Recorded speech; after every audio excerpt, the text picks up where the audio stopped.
It's the McCall to Talk podcast. Tony McCall here, sitting with my old friend Martin Price at Hednesford Town, who are step 4 of the pyramid, and they are in the exciting FA Cup game against Gainsborough Trinity. And I've got to say, the first thing when you walk in, the pitch is absolutely looking tremendous. I think the last time I saw a pitch like that was Highbury. Like, even looks cambered in the middle for drainage. I mean, to think of the levels, but yeah, the ground's looking absolutely fantastic.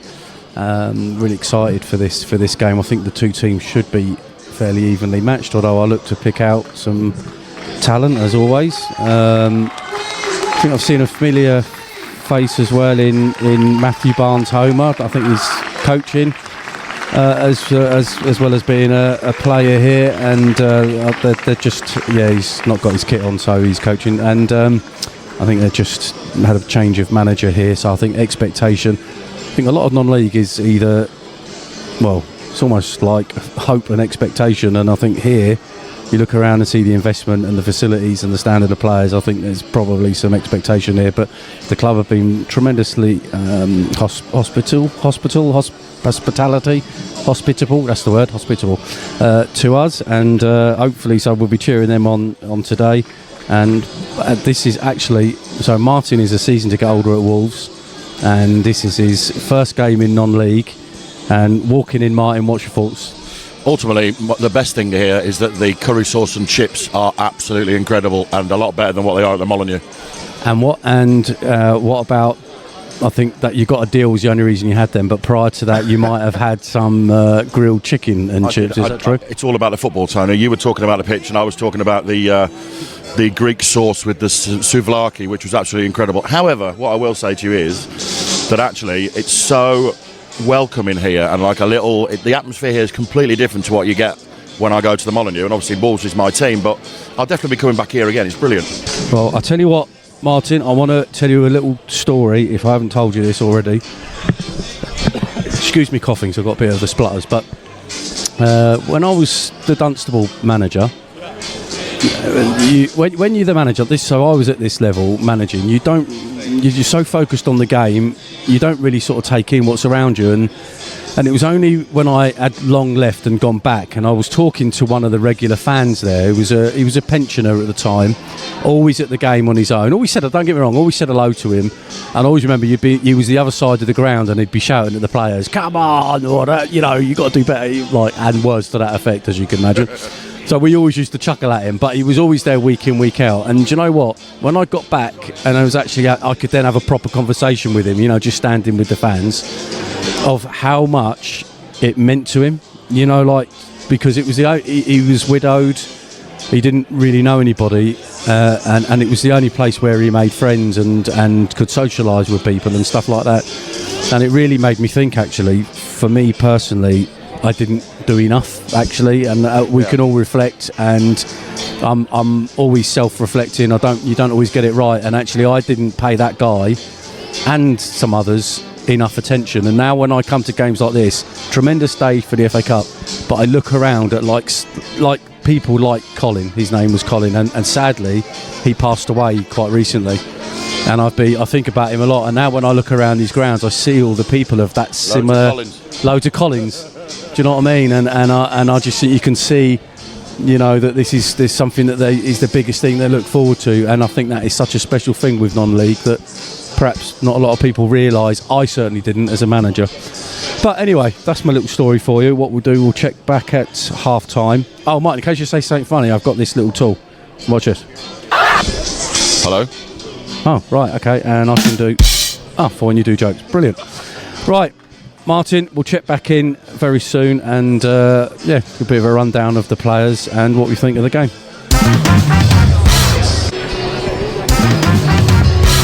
Well, half time here at Hednesford Town, and what a performance from Hednesford Town. They're absolutely terrific, to be fair. Gainsborough didn't start badly either. But on the counter-attack, Hednesford have been absolutely terrific. Have created countless chances, then had spells once the ball settled down, sort of, not surprisingly, there was a bit end-to-end at times, but once they settled down and got into it, they've just had countless chances, and on 4 minutes actually went ahead. with the counter-attack, but they looked after the ball really well. Like a 3v1 became a 3v2, but very unselfishly Trickett-Smith slid in goal scorer Duku, who slotted that home nicely.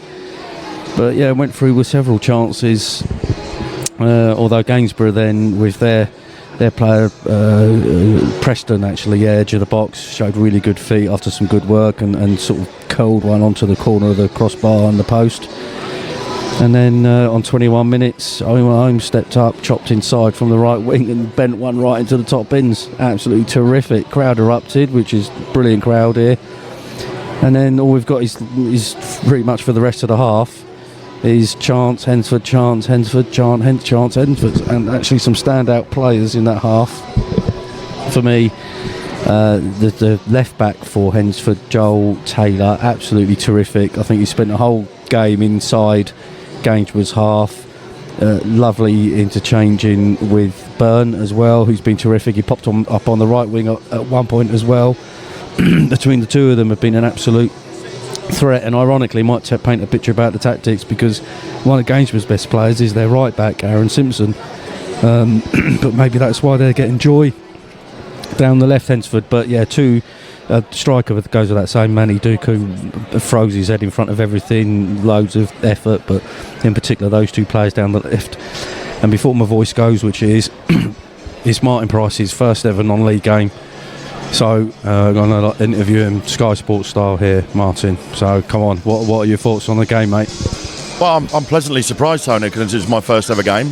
My local team now 2-0 up. It's been really exciting. Should be 3 or 4 really, but actually I'm just really surprised at how good the atmosphere is and how friendly everybody is, mate. I love it. I'm definitely coming again. So it's your first ever non-league game.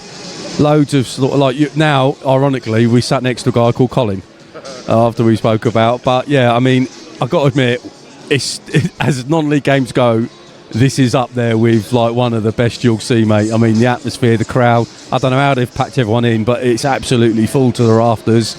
There was all sorts going on before the game, and yeah, terrific intro. So hopefully you'll be back supporting a bit of non-league when you're not down there, Wolverhampton, Martin. I'm probably going to see more goals here than I am at Molineux, that's for sure. And the food weren't bad either. So all in all, quite a good half. Right, we'll check in after the game.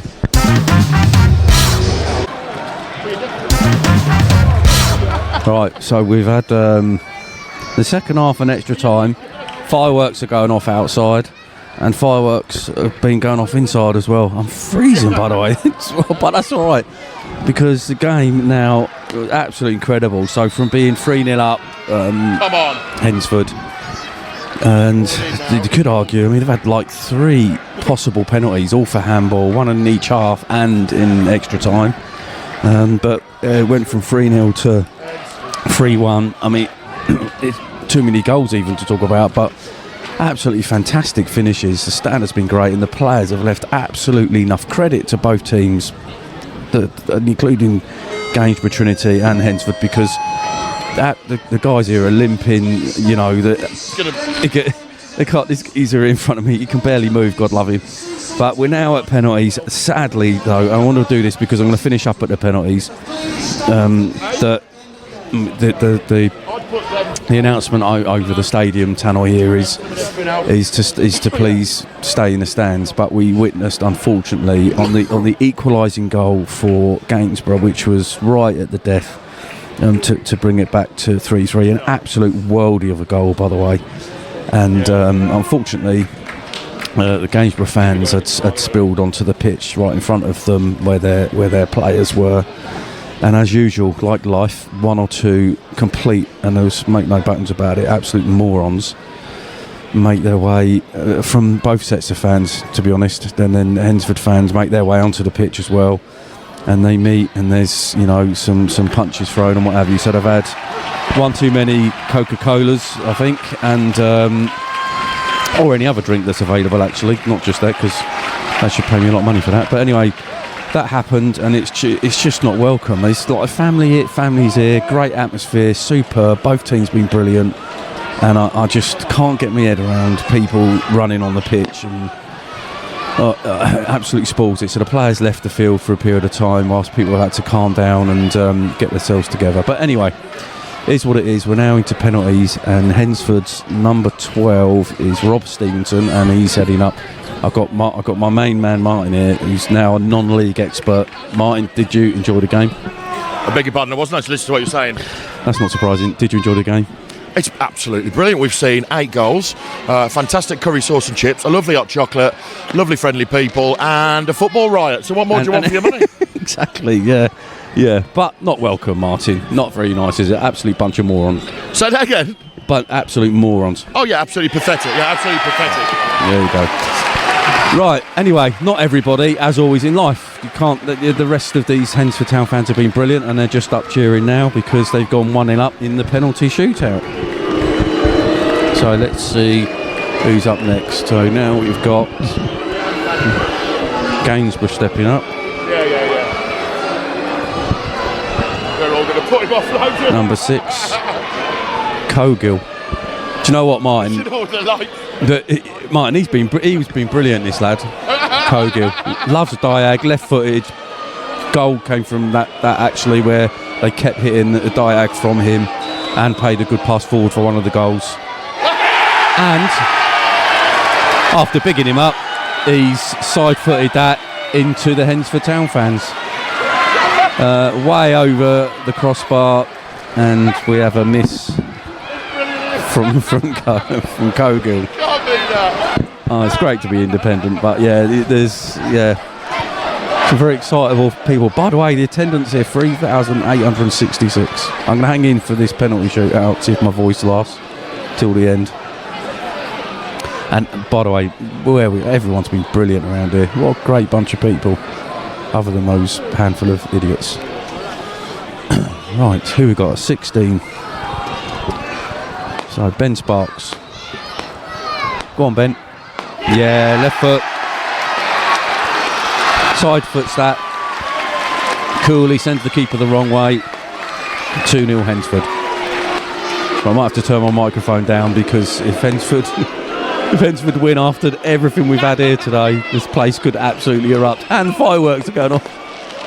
And there's lights in the back of the stand to put off Gainsborough now, who are approaching to take this.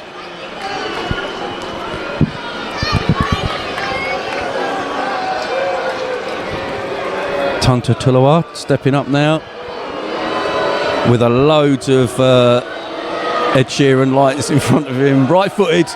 Oh, nice finish. Yeah, goes bottom right. Nice and cool. Yeah, he's buzzing with that. So what we got? 2-1 Hednesford. This lad stepping up, Martin. By the way, this 11. He's been at Jack Byrne. What a performance from him. He'd be up there for me for man of the match. Mind you, I could have several from both teams, but certainly he's been one of them. All over the pitch. To first half especially, it was awesome. If my voice holds out, we've got a left foot here. Come on, don't let the lefties down. Come on, Jack. Come on! Wow.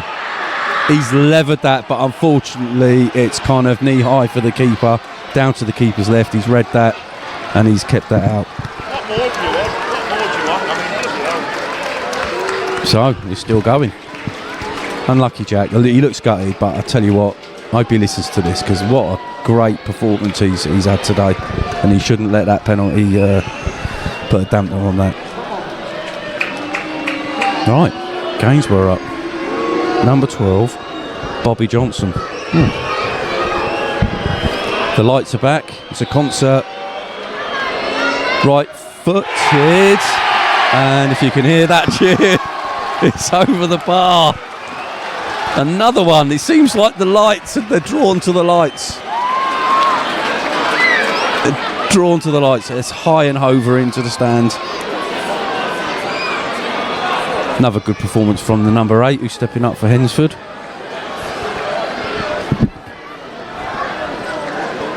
While I'm doing this, big shout out to the keeper of Hednesford, Jack Rose. Made 2 great games during the game itself to keep them in it. Dominic McHale, great finishes from him. Also the 7, Dan Trickett-Smith, loved his performance. Thought he was absolutely terrific. Right footed, number 8. Holness. Right foot. Little delay. Nice, cool finish. Yeah. Not quite top bins, but yeah, he slots that into the sort of top end of the keeper's right hand.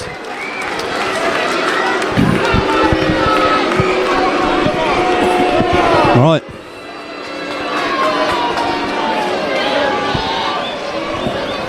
Might have to get ready to run here. This place is a bit worried. Right. Here we go. The lights are back. So it looks like a concert in the stand again. And number 14, Joe Stacey and Johnson. Is that right? That's what it says. He's going left foot. Oh, what a nice finish.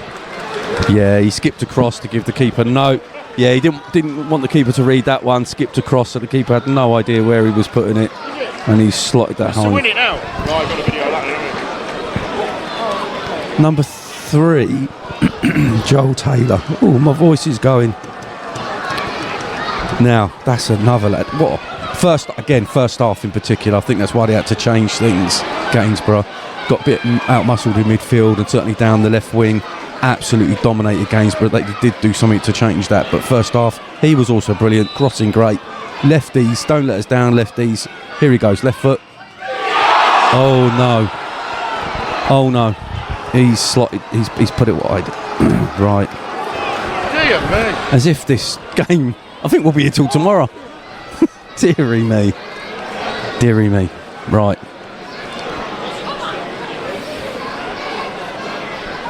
Where are we? 3-2. I have no idea what it is. 3-2.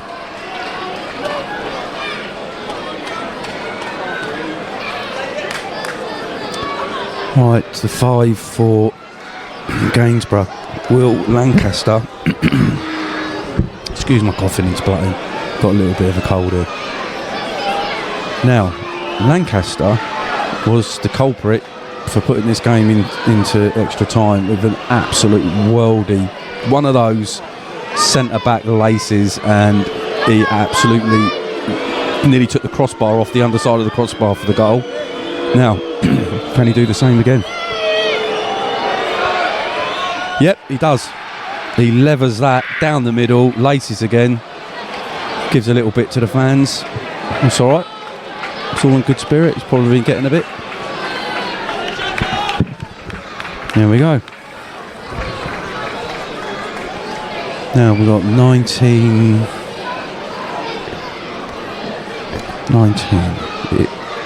Jacob Gwilt, Seal and Spence. Okay.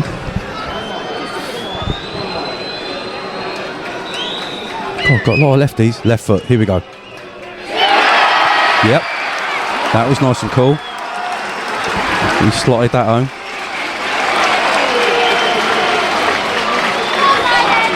So.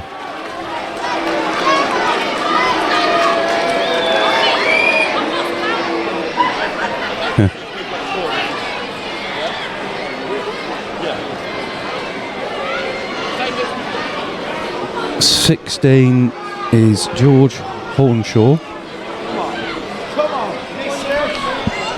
and he's stepping up now. He took his time walking up to it.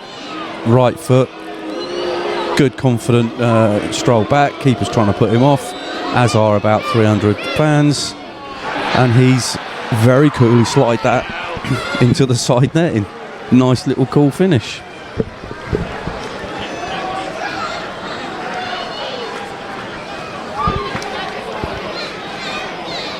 What are we in now? 4-4? You'll be here all night. I will be here all night. 2019.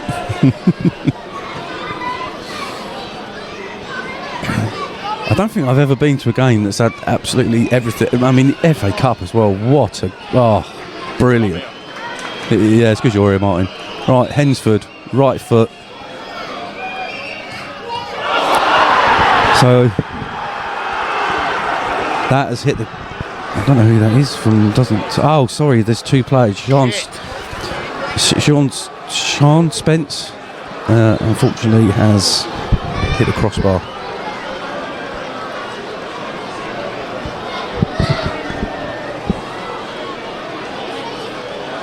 Yeah.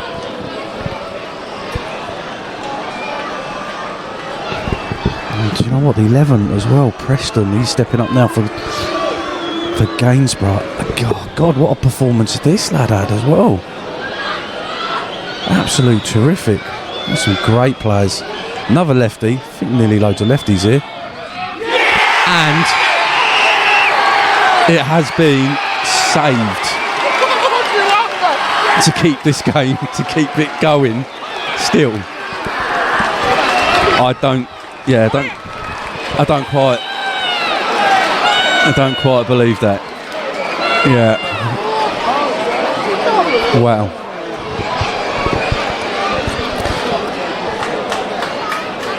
Right. What more do you want? I tell you what. Right, 6 for. Oh my word. The 6 for Hednesford. He's Elliot Johnson. Oh, the skipper. Also done well, and he's missed.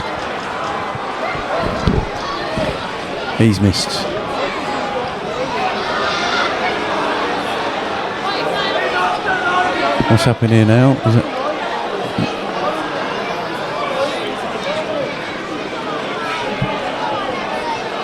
Right, this is to win it then, surely. Yeah. The last one was to win it, and he saved it. Number 9, Javel Clark. Brilliant, by the way, absolute brilliant.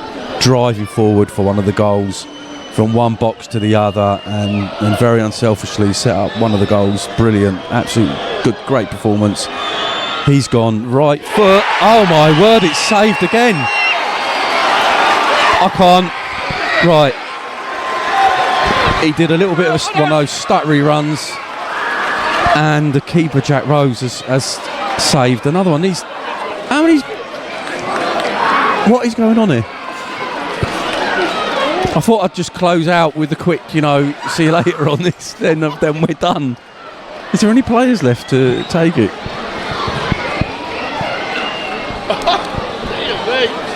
Come on! Right. Now.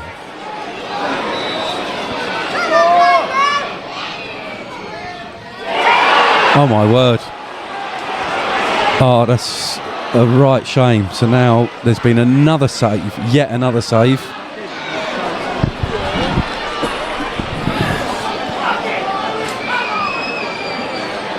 Oh dear. After the performances in the game have been brilliant, but oh no, and I can see some Gainsborough fans making their way across the boundary line where Hednesford are, so I hope someone gets a grip of these people. And I believe the 8, Helliwell, is stepping up now to win this for Gainsborough.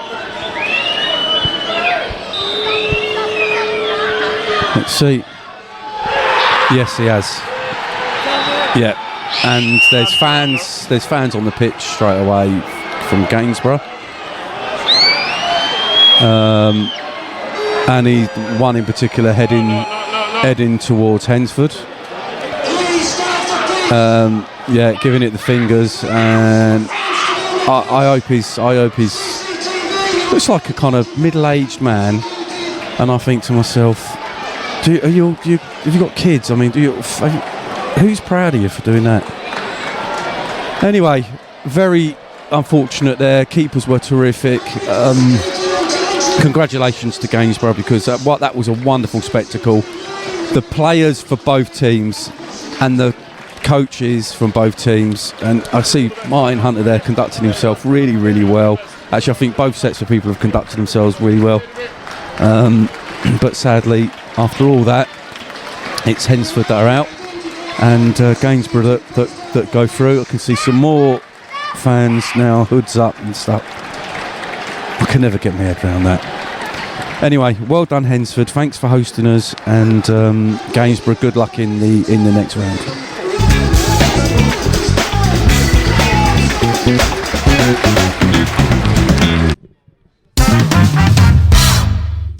Good, and I'm just now with Martin. Thankfully has taken some time to talk to us after that game.